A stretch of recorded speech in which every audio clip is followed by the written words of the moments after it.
mbokk yi salaamaaleykum ñu ngi leen di sant bu baax di leen gërëm rafetlu ànd beeg ñun ci ITV ñeent fukki simili juróom moo tegu ci juróom benn waxtu bisimilah leen ci xabaaru marax yi li ci gën a fës résultat yu tukkee ci autopsie ginnaaw faatuk Abdou Faye mooy naataango Boy Djiné bi nu jàppandoo woon ak moom ca Tambacounda résultat yi nag la mu fësal mooy waa ji kon dafa daal di xaru rado nag tey la xëyee janook taskatu xabaar yi sàkku teef gi moo ñu daal di amalaat beneen rapport woo xam ne kon moo jëm ci mbir yi ñu dippee ko contre expertise Aboubacry Sadikh Bèye moo ko daal di xamle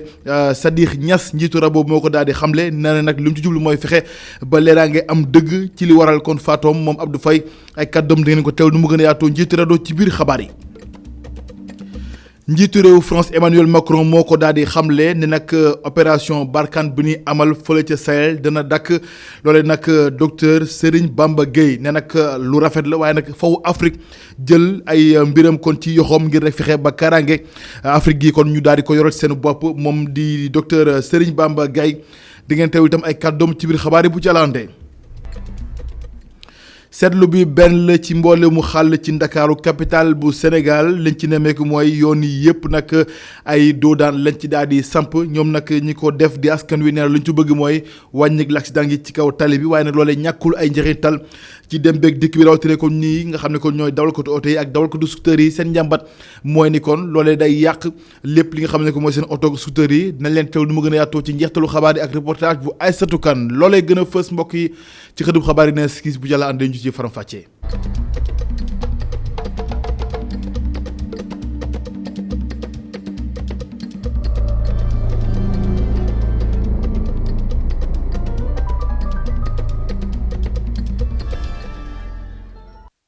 salaamaaleykum jërë ngeen jëf ci topp geeg bàyyi xel gi ci ITV xabaar yi ko des koy door ak benn tuur tànk bu xam ne ay atam toll na ci juróom-ñaar moo daal di ñàkk bakkanam ca Saare Kandéri ma nga ca Tambacounda ginnaaw taw bi métti bi nga xam ne wàcc na ca dëkk ba Cheikh Koulibaly lay wuyoo moom nag élève la ci franco arabe bi nekk ci foofee ca Tambacounda ginnaaw nag ab bâtiment moo daal di daanu ci kawam moom ak waajuram bu jigéen yi nga xam ne daa war na lor ba toll ci juróom benn weer moom nag soxna si kon rawal nañ ko ci l'hôpital régional bu Tambacounda du ñàkk dina ci dikkat nu mu gën a yaatoog sunu ndaw la fa Ousseynou Sow rado moom nag naqarlu bu baax faatoog Abdou Faye nag moom la ñu jàppandoo woon ak Boy Djiné ca Tambacounda ginnaaw kon moom rëccee ci kaso bi ginnaaw gi nag daa ñàkk bakkanam ci li nga xamante ne ni moom moo am waxtu wi ci li nga xamante ne moom moo am waxtu wi moom nag jàpp nañu ne li nga xamante ne ni moom mooy waa rado nee nañu nag danoo naqarlu li nga xamante ne moom moo am ci faatoom waaye nag ñoom nag la ñu bëgg moo ñu amal ab contre expertise dina ci teewlu ki nga xamante ni moom mooy njiitu rado Aboubacry Sadikh Bèye laata xabaar yi di jeex ñoom sax waa rado jot nañu dikkaat ci li nga xamante ni moom moo am waxtu wi ci ñi nga xam ne ñoo amoon ay jafe-jafe ci nguurub Yaya Jammeh ñoom nag ñu daal di salfaañ seen ak seen yelleef la ñuy sàkku daal moo jëm ci li nga xam ne mooy yoon dox yi jéego ba mu jeex tàkk bu ko defee ñoom itam ñu jox leen dëgg ñoom nag la ñu bëgg mooy xam itam taxawaayu Sénégal ci lu jëm ci laaj woowule ba tax ñoom nee nañ seen ak seen yelleef dañ ko daal di salfaañ ci réewum Gambie tey la ñu xëy jën taskatu xabaar yi ñu ànd ci leeral ak Mamadou Dieng Moussa Fall. ñi loru ci nguur Yaya Jammeh ñoom li ñu bëgg mooy yoon na def liggéeyam ma doomu réew Gambie yi ne métit lañu dund diiru ñaar fukki at ak ñaar yi nga xam ne Yaya Jammeh toog na ko ca bopp réew ma tey li ñuy sàkku moo di yoon na jug ci ay mbiram ma. because suñ seetee history bi Yaya Jammeh toroxalul waa Gambie rek waa Gambie waa Sénégal yëpp la toroxal because léegi loolu wane na ko si léegi because gis nañ jaama ju nekk Casamance ak dal Gambia Center for Victims of Human Rights Violation mbootaaye victime association la lu nga xam ne victimes yi seen bopp ñoo ko sos afta bu nguuri Yaya Jammeh daanoo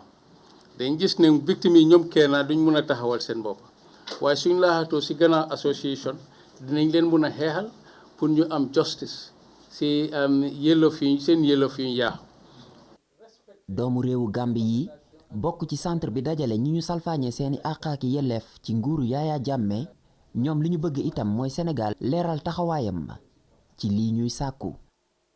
La délégation a souhaité rencontrer les autorités gouvernementales. kuréel gi dafa daal di sàkku dajeek gouvernement bu réewum Sénégal ngir sàkku ñu jàppal leen waaye tamit taxawu leen bu baax ba ñu daal di jot ak yoonal si li nga xamante ni bii moo am te daal di leen di dal ndaxte li nga xam ne moo amoon ci jamono ji Yaya Jammeh nekkoon njiitu réew sa diwaanu Gambie loolu yëpp nag dañ ca war a mel ni indi ay joyanti képp koo xam ne yoon ak yoonal da la soxal loolee war nga see taxawu loola waral nag ñuy sàkku njàppaleeg réewum Sénégal te Sénégal si boppam nag war naa daal di fësal ban côté la féete. Et il est important de connaître la position du Sénégal par rapport à la question. ñoom ñi loru ci nguuru Yaya Jammeh bëgg itam commission d'enquête bi saytu doxalinu nguuru Yaya Jammeh boole ci rapport yu mu fas yéene joxe seeni métit ñu yaakaar ci ndimbalu kuréel yuy saytu àq ak yelleefu doomu aadama yi ngir yoon mën a tegu ci ki fi nekkoon na njiitu réewu Gambie. Mamadou Dieng jërëjëf maa la ko junju sànq ci ndorteelu xabaar yi ak rajo ñoom nag naqarlu anam yi nga xam ne Abdou Faye ci la ñàkk bakkanam ci commissariat central bu Ndakaaru jàpp nañu sax kon ginnaaw rapport yi nga xam ne autopsie bi fësal na ko mooy dafa daal di xaru waaye nag ñoom ab Sadikh Niass nekk njiitu rajo la mu sàkk moo ñu daal di amal ab contre expertise ngir ñu xam dëgg gi naka fan la féetee ñu teewli kàddoom Sadikh Niass njiitu rajo ci micro Mamadou Dieng Moussa Fall. génn nañ communiqué di ñaawlu effectivement. De plus en plus dañuy gis sax ay nit ñi ñuy denc ci biir commissariat wala police ñuy faatu ñu ne dañuy xaru loolu du benn yoon du ñaari yoon loolu dafa nekk loo xam ne daf ñuy jaaxal te dañu see war a jóg ndax lu ñaaw la. teesu xaru bi am na ñu ko contesté famille bi contesté nañu ne nañu ñoom gëmuñu ko bu dee loolu am na dañu war a ubbi enquête procureur la ñu wax na ubbi enquête ba mu leer. bu ñu enquêté mu confirmé waat encore autopsie bi alors ñu xam ne am na possibilité ñu am contre expertise ndax expertise la autopsie expertise la am na ñu ko def mais mun nañ def contre expertise pour gën a firndeel gën a dëggal thèse boobu loolu la ñu wax ne mun na nekk. mouvement M2D wàcc tey ci mbedd mi rawatina ci place de la nation seen bëgg-bëgg mooy juróom-ñett ci seen ñooñ ñu teg loxo juróom-ñetti fan ci weeru mars bële ñu daal di leen bàyyi nu mu gën a gaawee loolu nag mooy sàkku def bi waaye nag marche bi yamul rek ci Ndakaaru ndax amal nañ ko sa Ziguinchor ak ca Diourbel ñoom sax nee nañu kon ñaar fukki fan ak ñett ci weeru wii ñu nekk yemoo kon 23 juin dañu fas yéene kon tollanti mbir yi ngir rek nanu daal di bañ woon jëm rek ci tiketu Abdoulaye Wade bi ñu daal di ko lankate ci lépp li am ci réewum Sénégal du ñàkk dinañ ci dikk nu mu gën a yaatoo suñu yeneen jotaay xabaar ak Aïssatou Kane mi ñuy toppal boobulee ndaje cadre unitaire liggéeykat yi nekk ci Sen'Eau ñoom nag ñu ngay dalal xelu way jëfandiku yi ndax de nee nañu kon lépp lu jëm ci coupure ndox moom xel xalaatu ko waaye nag lépp lu jëm seen njàmbat ci këru liggéeykaay bi kon ñu ko fas yéene wëyal ñoom nag dikk nañu ngir indi leeral ak i tontu ci cadre bi nga xamante ne ni ñoom ñoo ëmb liggéeykatu di syndicat di coalition bi nga xam ne moo ëmb syndicat yi liggéey ci wàllu ndox mi ginnaaw gi nag ñoom bu ñu fësalee lu bëri ci ponk yoo xamante ñoom lañ ko daal di weddi ñoom nag jàpp nañu kon tey la ñu gën a dogu ci taxawaay bi nga xam ne war nañ ko amee ci kanamu liggéeykat yi waaye nag jàpp nañu tamit ñii di direction bu Sen'Eau dañoo nekk kon di laami loolee kon mooy seen kaddu ñu teewlu kenn ci nga xamante ne ni membre la ci cadre unitaire travailleur bu Sen'Eau Pape Diop ay kaddu ma ngi. ginnaaw bi nga xamee ni def nañu assemblée générale bi mardi bi passé te travailleurs yi jox ñu kaddu par rapport ak li nga xam ne moom mooy suñu préoccupation yu ñu nekkee. dafa am ñu génn démb wax dëgg yàlla bëgg indi jeexi jaaxa ci travailleurs yi mais tamit ci population bi ñuy wax population pour rassurer premièrement population bi que ñun suñu xeex jubluwuñu ko ci pour tëj ndox loolu moom egguñ ci xalaatuñ ko sax parce que li nga xam ne moom la ñuy xeexal direction générale Sen'Eau bi la te yaakaar naa ne am nañu kàttan gi am nañu mën-mën bi ba war a mën a jàkkaarloo ak ñoom donc population bi ñu rassurer leen ni bu dee wàllu manqué ndox rek yooyu seen xel na ci dal. beneen bi muy wàllu travailleurs yi comme ni ñu ko waxee travailleurs yi bi nga xamee ni teg nañu benn cadre unitaire dafa am ñaari pàcc yoo xam ni nag moo si judd te warul woon a judd parce que bu fekkee travailleurs rek la ñuy xeexal yaakaar naa ni dañoo war a nekk ci camp travailleurs malheureusement dafa am ñoo xam ni démb dañoo génnee ñetti nit yu génn wax joo xam ni ña leen xam sax dana leen xeeb parce que bu fekkee dañuy négocier pour nekkinu travailleurs yi pour seen wàllu tawat ñu koy xeex dafa yaakaar ni ñëpp dañ cee war a ànd malheureusement nag dañoo wax démb ni ànd nañoo ak direction générale bi muy la majorité alors que loolu du wax boo xam ni taxaw na parce que déjà dañoo jàkkaarloo woon ak direction bay jubóog ñoom parce que ñoom déjà am na loo xam ne signé woon nañ ko ba ñun suñu wàll yóbboon nañu loolu direction de travail ba direction de travail ubbi waxtaan depuis altine bi passé bi ñu ubbee waxtaan effectivement direction générale Sen'Eau accepté na waxtaan yi nga xam ne moom ubbi nañ ko pour au moins revenir at ci protocole d'accord bi nga signé à la direction de travail ba direction de travail jox ñu bëri naan bis muy altine bii di ñëw ñu war a eggali waxtaan bi par rapport à ça donc bu ñu jógee di indi jeexi jaax ci wàllu travail dafa ñuy jaax jigéen ñi nga xam ne ñoo nekk ca Nguéniène ñoom nag njàmbat la ñu am teg ci table gi mooy jotewuñ ci financement yi waaye nag mu mel ni loolu kon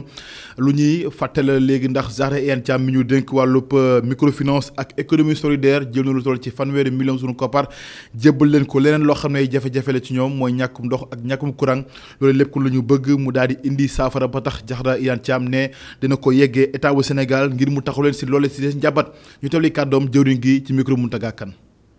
C'est le lieu pour moi de magnifier le travail de ces braves dames. maa ngi rafetlu fii liggéeyu jigéen yu jàmbaare yile nga xam ne ñoo ngi béy seen wàll ci wàllu koomu gox bi bu baax a baax wante nag ñu ngi jànkonteel ak ay jafe-jafe yu bari wax nañu ko sànq lu mel ni ñàkk a jote ci xibaar yi war ñàkk a koppar ñàkk am ay service yuy abalee koppar ñàkk jumtuwaay ak taxawaayu yewenal ci seen mbootaay yu néew lool tax na ba seen yëngu-yëngu du mën a ñoŋ ni mu ware am na it yeneeni jafe-jafe niki ñàkk a jote ci courant bi ndox mi ak suuf si service nguur yi yore li aju ci wàllu woowee daañu leen jox xibaar bi ndax ñu mën caa taxawaay bi war li aju ci sama département daañu ci xar suñu tànku tube joxe nañu lu toll ci fanweeri million CFA ngir mbootaay yi mën koo dimbali ko. 30 millions est dégagé au profit de vos organisations.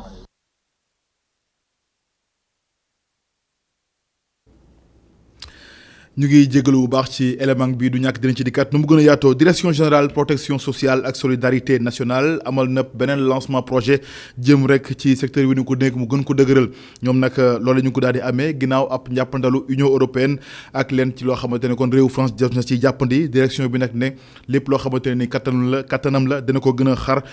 dina ci gën a xar kon tànk tubéyam ngir rek gën a taxaw askan wi jëm ci wàllu woowule njiit li di Aminata Sow ñu teewli kàddoom ci micro Babacar Seck. projet bi dafa nekk ci dans le cadre de benn contrat boo xam ni état bi daf ko signé ak Union européenne pour ñu jàppale ñu pour suñu protection sociale maanaam nu ñuy jàppale néew di doole yi ñu gën ko ñoŋal. Sénégal am na déjà jéego yu rëy yi nga xam ne daf nañ ko ci xam ngeen président Macky Sall bi mu ñëwee ba léegi dafa ne nañu xeex ñi ba nga xam ni nit ñi suñu bëggee faju dinañ faju ba pare dinañ leen jagleel lu néew loo xam ni dina tax ñu mën a réaliser seen besoins yu primaires parce que nit warul toog te amul mu war a warul faju wala amul un minimum boo xam ni moom moo koy permettre mu vivre dans la dignité. ñu gis ni Sénégal am na avancé yu am solo yi ñu ci def ñoom ñu ñëw ñu jàppale ñu ci mais du délégation kese moom mooy def protection sociale ci wàllu programme national de bourse ak RNU bi ñu teg bi mais dafa am yeneen ministères yoo xam ne ak yeneen structure projet yoo xam dañuy dugal seen loxo ci loolu donc buñ ciy dugalee seen loxo il faut ñu xool naka la ñuy def ba nga xam ni ñoo ñëpp dinañ boole seen doole bu ñu yëkkatindoo di dóorandoo ba nga xam ni li ñu soxal pour sénégalais bu nekk sa condition de vie amélioré wu ñu mun ko atteindre loolu tax Union européenne ñëw jagleen ñu financement bi dugal ci 1 million 300 000 euros maanaam 850 millions environ pour ñu jàppale ñu ba nga xam ni suñu protection sociale système de protection sociale bi ñu teg bi ñu mu gën a ñoŋ ba Sénégalais ku nekk gën ci mën gis boppam. ay waxtu yu néew des laata njiitu réew Macky Sall kon di dem ca bët gannaaru Sénégal ca Fouta jëwriñ gu ñu denk wàllu collectivité territoriale Omar Gueye dem na ca dëkk ba ngir xool liggéey fa sumbu jëm ci programme bi ñu dippee PACASEN naka la daal di demee waaye nag ñoom jot nañu fësal kon lépp li nga xamante ne mooy seen mbégte jëm ci wàllu woowu laata njiitu réew Macky Sall di fa dikk ñu ànd ci leeral ak Momar Alice Niang Momar Seck ci leeral. Ñandaan di diwaan bu nekk ci département bu Podor dina am stade multifonction bu yees ak kër goo xamante ni ndaw yi lañu ko jagleel ñaari infrastructure yooyu nag nga xamante ni état bu Sénégal moo ko financé ci PACASEN dalal nañu tey ji jëwriñ di ñu dénk wàllub collectivité territoriale yi mu ñëwoon doon nemmiku liggéey bi fan la toll. ni am nañu mbégte tey bi ñu ñëwee fii ci Ndiandane ci arrondissement Thillé Boubacar ñu ñëw xool ay liggéey yoo xam ni ci biir cadre PACASEN lañ ko def d'ailleurs stade bi nga xam ne visité nañ ko léegi ci seen kanam stade bu mag la boo xam ni sax mën nañu wax ni yeneen gox-goxaan yi sax mën nañ fi ñëw di ko utiliser bi ci des mooy maison bii nga xam ni moom la jagleel xale yi nga xam ni ay talent yu nekk fii ci Ndiandane mën nañ ñëw di produire loolu nag lu am solo la te liggéey bi aw na yoon. maire bu Ndiandane di it directeur général bu AGETIP rafetlu moom liggéey bi nga xamante ni nguur gi mi ngi koy def ngir désenclaver yenn gox yi nekk ci biir Fouta. ci tronçon yooyu nga xamante ni woon jotagul démarré sunu axe bi jógee Boubé jaar Ndiandane génn Guiya traversé 3 collectivités territoriales incha allah ci kattanu yàlla président de la république joxe na accord am ni daf koy def te su yegsee ba Boubé dañ fa taxaw pour wane officiellement programme boobu day am donc ñoo ngi koy sant di ko gërëm ci loolu. jëwriñ ji profito ci teewaayam ci diwaan bi jiite cérémonie officielle bu gàmmu bu Ndiandane. Mamadou Aliou Sy jërëjëf maa ngi ko junj mbokk yi ci ndorteelu xabaar yi ak Emmanuel Macron njiitu réew France la mu jot a fësal mooy opération Barkhane bi danañ ko dakkal ci Sahel moom nag kii di xam-xam màcc ko jëm ci wàllu politique nekk itam spécialiste yi relation internationale di docteur Serigne Bamba Gaye jàpp na ni kon réew Afrique kon ñoo war a jël seen cëgal guy ba noppi nag xar seen tànk tubéy ci lépp lu jëm ci karange réew Afrique yi ngir rek jihadisme yi nga xam ne kon mu ngay law ci Afrique daal di dakk ñu teewli kàddoom ci micro Sofia Ba. tey jii soo xoolee Burkina Faso ak li fi xew am na benn million Burkina ba yoo xam ni dañuy bàyyi seen kër ak seen dëkk daw parce que fi ñu nekk amatul jàmm nga dem tey Mali soo xoolee li ñuy wax le delta central du Niger école yeeg dispensaire service yëpp dafa tëj parce que amul sécurité ak problème yi fa am des problèmes politiques ak problème coup d'état xam nga loolu su xewee ci benn dëkk kenn mun la tabax alors que dëkk dañ koy tabax. sooy tabax da nga def fondation bu dëgër fondation boobu nag mooy sécurité nan laay def pour que nit ñi am jàmm nit ñi mun a liggéey nit ñi mun a dem école nit ñi mun a faju journaliste def seen liggéey loolu moo manqué ci dëkk yu bare Sahel donc loolu donc dañu war a loolu dafa indi plus de conscience boo xam ni que suñu doxalin dañ ko war a changer te pour ñu changer suñu doxalin il faut que ñun ñuy jël notre destin en main foog ni que benn puissance étrangère bu mel ni France mun na ñëw régler suñu problème kooku de ay naxi neen la ay illusion te tey leen France nee na damay dem parce que France depuis 8 ans moo ne man damay régler problème bi dafa lajj bu mu lajjee ne dafay dem nag loolu dañu loolu daa wan ni que ñun suñu nguur yi ak suñu dirigeants yi ñoom tamit dañuy lajj war nañu xoolaat nan nañu repenser la situation sécuritaire xoolaat nan la ñu mën a sécuriser les régions xool surtout que pouvoir yi nguur yi nan la ñu mën a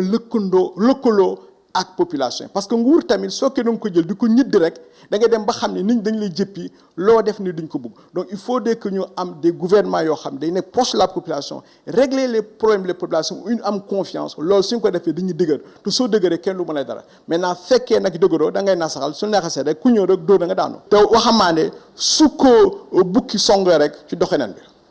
bi dañ war nañ soppi doxin bi ci Sahel. président bu transition bu réew Mali amal ab gouvernement bu yees gouvernement boobee nag jàppale ni bokk na ci ay militaire ak ñi nga xamante ne ni daal bokk nañ ci di gën a fës ci gouvernement yi ñu génn fës nañ ci lool ci gouvernement bu yees wi ndax nag ñoom militaires yi am nañ ci laaj wu rëy lu ci mel ni kon poste yu mel ni défense sécurité ak réconciliation nationale ñoom nag kii di secrétaire général kii di secrétaire bu présidence Ali Coulibaly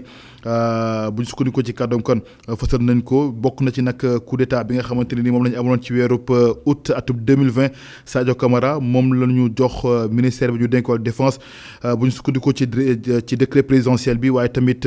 ginnaaw ba ñu ko tëbalee ci gouvernement bi nga xamante ni rek moom la kii di Bandaw jiite woon di président bu transition bi moom nag la ñu jàppoon tamit bokk na ci éléments yi nga xam ne sax ba tax na ñu daal di fa amal ab coup d'état ay foofee nag ginnaaw juróom-ñeenti weer ji mu def ci bopp réew ma Ismaïla Wagué moom nag nekkoon tam beneen keneen koo xamante ne kon ku ràññeeku la ci coup d'état bi foofee ca Mali moom nag nekk moom moo sax bokkoon ci ñu daaneel président bi di Ibrahima Boubacar Keïta moom léegi moom moo yore lépp lu jëm ci wàllu réconciliation nationale loole nag di gouvernement bu yees yi nga xam ne fës na ci réew Mali. maa ne kon junj mbokk yi ci ndorteelu xabaar yi ak doodaan yi nga xam ne kon mu ngi jalaa ñëw ci xàll yu bëri ci Ndakaaru capitale bu Sénégal ñi ko def nag di askan wi jàpp nañu kon lañ ci bëgg rek mooy fexe ba l'accident yi si kaw tali bi daal di wàññeeku bu baax a baax rawatina kon seen buntu kër yi ndax nag niñ fay dawalee ci oto ya xël lay doon te nag loolu ñàkkul ay jeexital yoo xam ne dina ko indi ak i musiba yu muy jural ci kaw askan wi waaye tamit ginnaaw doodaan yooyee dawalkatu oto yi ak dawalkatu scooter yi ñoom nag ñu ngi ci loru bu baax ndax jàpp nañu ni kon seen oto yi ak scooter yi ñu ngi ciy jëlee kon ay yàqu-yàqu yu yaatu yoo xamante ni nag mu leen jural ay koppar ci seen gafa loolu lépp kon du njàmbat loo xamante ni jot nañ ko fësal ñu teewlu ci leeral ak reportage bu Aïssatou Kane. Médina rue 25 chef de quartier koñ bi rafetluwul lu ndaw yi di tegal seen bopp doodaan donte mairie bi deful waxee fam ñoom ñu teg ay corde ci tali bi ngir wàññi accident yi. waaw mais xam nga xale yi du ñu xam loolu. ñuy ñëw rek daal di tawax rek daal di cotiser ku nekk cotiser ñu def doodaan mais ñun defoon nañu demande def lépp mais am na doodaan yoo xam ne man dama koy gis sax man dama naan lii du doodaan parce que loolu day yàqu oto. bi ñu waxee fii ñu dem def autorisation may ñu rek ñun dañu ut ay buum moo tax ñu ut ay corde pour boo ñëwee ba ci corde yi nga xam ne di nga mën a ralentir mais vraiment lu baax la quoi franchement parler. dawalkatu scooter bi dëkk ci koñ bi bëggul ñooñee gisee neneen ay kàddoom wante mi ngi koy ñaawlu ndaxte yooyee doodaan